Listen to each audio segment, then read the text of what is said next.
Hello everyone, welcome back to my channel. कैसे हो आप सभी? आई एम श्योर कि आप सभी लोग ठीक होंगे। तो चलिए हम लोग आज का वीडियो स्टार्ट करते हैं। इस वीडियो में हम लोग जो है मार्फन सिंड्रोम के बारे में डिस्कस करने वाले हैं। ठीक है, ये जेनेटिक का एक क्वेश्चन है जो प्रीवियस ईयर के क्वेश्चन पेपर में पूछा गया था और मैं आपको बहुत ही सिंपल और ईजी लैंग्वेज में समझाऊंगी। तो चलिए वीडियो को स्टार्ट करते हैं। ठीक है, तो सबसे पहले तो ये देखते हैं कि मार्फन सिंड्रोम है क्या। ठीक है, तो मार्फन सिंड्रोम जो है एक जेनेटिक डिसऑर्डर है जो मेनली कनेक्टिव टिश्यू को अफेक्ट करता है। ठीक है, कनेक्टिव टिश्यू क्या होता है? कनेक्टिव टिश्यू वो टिश्यू होते हैं जो बॉडी में अलग अलग पार्ट्स को सपोर्ट करते हैं और कनेक्ट करने का काम करते हैं, जैसे कि बोन हो गया, हार्ट हो गया, ब्लड वेसल्स हो गई, आइस हो गई, लिगामेंट हो गया। ये सारे जो टिश्यूज़ होते हैं ये एक टाइप के कनेक्टिव टिश्यू होते हैं जो बॉडी के अलग अलग पार्ट्स को जो है एक दूसरे से कनेक्ट करने का काम करते हैं। ठीक है, लेकिन मार्फन सिंड्रोम क्या होता है? मार्फन सिंड्रोम में जो है एक जेनेटिक डिसऑर्डर होता है जो कनेक्टिव टिश्यू को क्या करता है? अफेक्ट करता है। ठीक है, ये डिसीज़ जो है कनेक्टिव टिश्यू क्या हो जाती है? वीक हो जाती है और इनकी जो और जो स्ट्रेची या फिर जो इनकी इलास्टिसिटी होती है वो मतलब काफ़ी वीक हो जाती है, जिसके कारण जो है बॉडी के सिस्टम में प्रॉब्लम्स हो डेवलप होना स्टार्ट हो जाता है। ठीक है, इंट्रोडक्शन से देखते हैं। Marfan syndrome is a genetic disorder that mainly affect the connective tissue of the body. Connective tissue support and holds different part of the body like bone, heart, blood vessels, eyes and ligaments. ठीक है, Marfan syndrome क्या है? एक ऐसा genetic disorder है जो majorly connective tissue जो होते हैं बॉडी के उनके ऊपर अफेक्ट करता है। और कनेक्टिव टिश्यू क्या होता है? ऐसे टिश्यूज़ होते हैं जो बॉडी के ऑर्गन्स को होल्ड करने का और एक दूसरे से कनेक्ट करने का काम करते हैं। लेकिन यहाँ पर जब ये टिश्यूज़ अफेक्ट हो जाते हैं तो बॉडी का जो सिस्टम है वो गड़बड़ हो जाता है। ठीक है, अब डेफिनेशन देखते हैं। Marfan syndrome is an autosomal dominant inherited disorder caused by mutation in the FBN1 gene leading to abnormal formation of connective tissue and affecting the skeletal, cardiovascular and ocular system। ठीक है, जो Marfan syndrome है, Marfan syndrome ऐसा autosomal dominant inherited genetic disorder होता है जो एफबीएन gene के mutation की वजह से होता है और ये स्केलेटल सिस्टम, कार्डियोवास्कुलर सिस्टम और आइस को मेजरली अफेक्ट करता है। ठीक है, अब इसके क्या क्या कॉजेज हो सकते हैं, किन रीज़न की वजह से कॉज होता है? ठीक है, caused by mutation in the FBN1 gene. और ये जो है मेजरली किस चीज़ की वजह से कॉज होता है? FBN1 जीन जो होता है उसमें किसी टाइप के कोई चेंजेस आते हैं उसके कारण से हो सकता है। ठीक है, मतलब ये जो जीन होता है ये फाइब्रिलिन प्रोटीन बनाता है। अगर इसमें म्यूटेशन हो जाए तो कनेक्टिव टिश्यू क्या हो जाते हैं? वीक हो जाते हैं। ठीक है, the gene is located on the chromosome 15। और ये जो जीन होते हैं ये क्रोमोजोन 15 के ऊपर लोकेटेड होते हैं, मतलब क्रोमोजोन 15 के ऊपर लोकेट होते हैं। अगर जो 15 वाला जो जीन होता है अगर वो थोड़ा भी डिस्टर्ब हुआ तो उसके कारण जो है यहाँ पर म्यूटेशन हो जाता है और म्यूटेशन के कारण जो है मार्फन सिंड्रोम जैसी कंडीशन क्रिएट हो जाती है।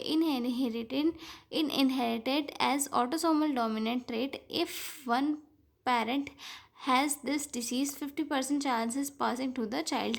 अब मतलब इनहेरिटेंस के कारण अगर किसी पेरेंट्स को अगर ये डिसीज़ है तो 50% चांस होता है कि उसके बच्चे में भी ये डिसीज़ जो है जा सकती है। ठीक है, sometimes occur due to spontaneous mutation. और कभी कभी जो है ये खुद से भी किसी भी बच्चे के शरीर में या फिर किसी बच्चे के जीन में म्यूटेशन के कारण जो है हो सकती है। ठीक है, पैथोफिजियोलॉजी देखते हैं। तो पैथोफिजियोलॉजी मतलब पैथोफिजियोलॉजी यानी कि ये चीज़ जो है कैसे कैसे डेवलप हो रही है। ठीक है, तो नॉर्मली क्या होता है? FBN1 जीन जो होता है उसमें फाइब्रिलिन प्रोटीन बनाता है, मतलब फाइब्रिलिन जो प्रोटीन होता है वो बनाने का काम करता है। ठीक है, FBN1 gene produces protein called fibrillin 1।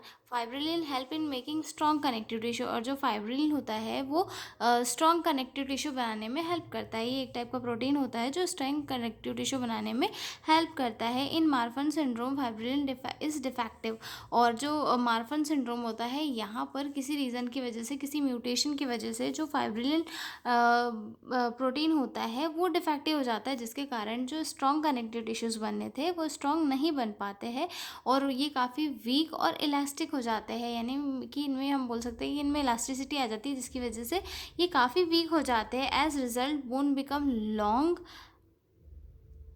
Heart vessels become weak and eyes are affected, जिसके कारण क्या होता है कि बोन्स जो है काफ़ी लंबी हो जाती है और जो हार्ट और ब्लड की जो वेसल्स है वो काफ़ी वीक हो जाती है, और आई में भी जो है काफ़ी सारा अफेक्ट हमें देखने के लिए मिल जाता है। ठीक है, जिसकी वजह से मतलब बोन का जो है ग्रोथ काफ़ी एबनॉर्मल भी होता है। आइस में जो है लेंस में डिस्प्लेसमेंट मेजरली हमें देखने के लिए मिल सकता है, और जो हार्ट की ब्लड वेसल्स है उनमें भी हमें काफ़ी वीकनेस देखने के लिए मिल सकती है। ठीक है, अब इसमें कौन कौन से क्लिनिकल फीचर्स होते हैं। क्लिनिकल फीचर्स यानी कि कौन कौन से साइन एंड सिम्टम्स है। तो मार्फन सिंड्रोम जो है सिम्टम्स, मार्फन सिंड्रोम के जो सिम्टम्स है यूजुअली 3 मेन सिम्टम दिखता है। ठीक है, जो सबसे पहला दिखता है स्केलेटल सिस्टम में दिखता है। तो इसमें जो है पेशेंट जो है काफ़ी पतला होता है और बहुत ही लंबा हमें देखने के लिए मिल सकता है। लॉन्ग आर्म होते हैं, लॉन्ग लेग्स होते हैं, फिंगर्स होते हैं। ठीक है, लॉन्ग फेस भी हमें देखने के लिए मिल सकता है, चेस्ट डिफॉर्मिटी देखने के लिए मिल सकता है, उसकी जो स्पाइन होती है वो कर्व देखने के लिए मिल सकती है। ठीक है, फ्लैट फीट देखने के लिए मिल सकता है, जॉइंट हाइपर मोबिलिटी हमें देखने के लिए मिल सकती है, मतलब बहुत ज़्यादा फ्लेक्सिबल जो है उसके जॉइंट हमें देखने के लिए मिल सकते हैं। ठीक है, अब उसके बाद कार्डियोवास्कुलर सिस्टम में क्या क्या चेंजेस देखने के लिए मिल सकते हैं। ठीक है, तो इसमें सबसे फर्स्ट आता है डायलिटेशन ऑफ अयोटा। अयोटा का जो साइज़ है वो हमें बड़ा देखने के लिए मिल सकता है। ठीक है,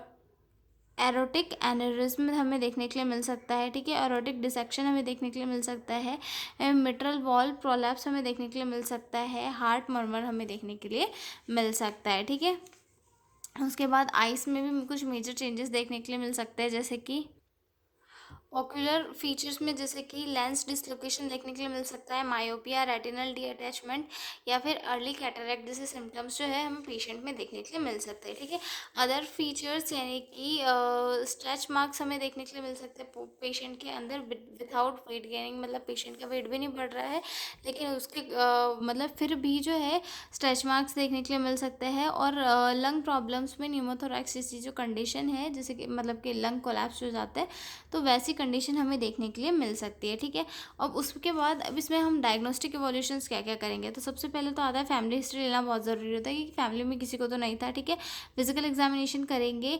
इकोकार्डियोग्राफी करेंगे, आई एग्जामिनेशन, जेनेटिक टेस्टिंग और एक्सरे करेंगे स्केलेटल मसल में चेंजेस देखने के लिए। ठीक है, डायग्नोस्टिक इवोल्यूशन में। और इसमें एक आता है हिस्ट्री कलेक्शन भी, history collection physical examination majorly किया जाता है। ठीक है, अब उसमें उसके बाद आते हैं हम लोग मैनेजमेंट वाले पॉइंट पे कि इसके ट्रीटमेंट मैनेजमेंट में क्या क्या किया जाता है। ठीक है, there is no permanent cure but symptoms can be managed. इस जो है कोई भी परमानेंट क्योर तो नहीं है, लेकिन इसके जो सिम्टम्स है इन्हें मैनेज किया जा सकता है। जैसे कि मेडिकल ट्रीटमेंट में बीटा ब्लॉकर दिए जाते हैं, जिससे कि अयोटा के जो स्ट्रेस है उसे कम किया जा सके। ठीक है, उसके बाद एंजियोटेंसिन रिसेप्टर ब्लॉकर्स दिए जाते हैं, ताकि जो एंजियोटेंसिन रिसेप्टर्स है मतलब उसने ब्लॉक किया जा सके। ठीक है, रेगुलर हार्ट मॉनिटरिंग की जा सकती है, ताकि कोई एबनॉर्मलिटी को पहले से पहले ही आइडेंटिफाई करके उसका ट्रीटमेंट किया जा सके। ठीक है, कुछ सर्जिकल मैनेजमेंट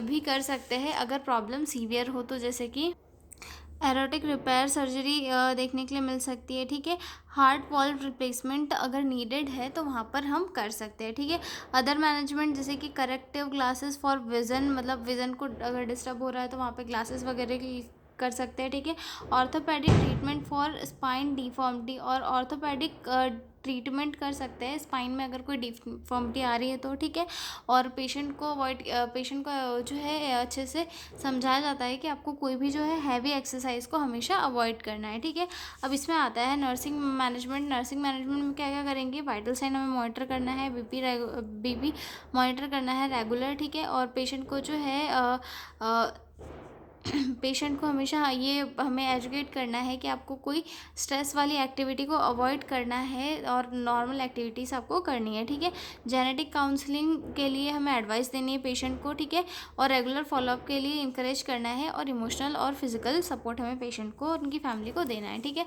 अब जेनेटिक काउंसलिंग भी दी जाती है ऐसे पेशेंट को। तो इसमें सबसे पहले तो ये दिखाया जाता है कि इनहेरिटेंस का जो पैटर्न है वो समझाया जाता है। ठीक है, और मदर फादर को पहले ही बताया जाता है कि अगर आपको डिसीज़ है तो आपके बच्चे में चांसेस है कि 50% उसे भी डिसीज़ हो सकती है, ठीक है।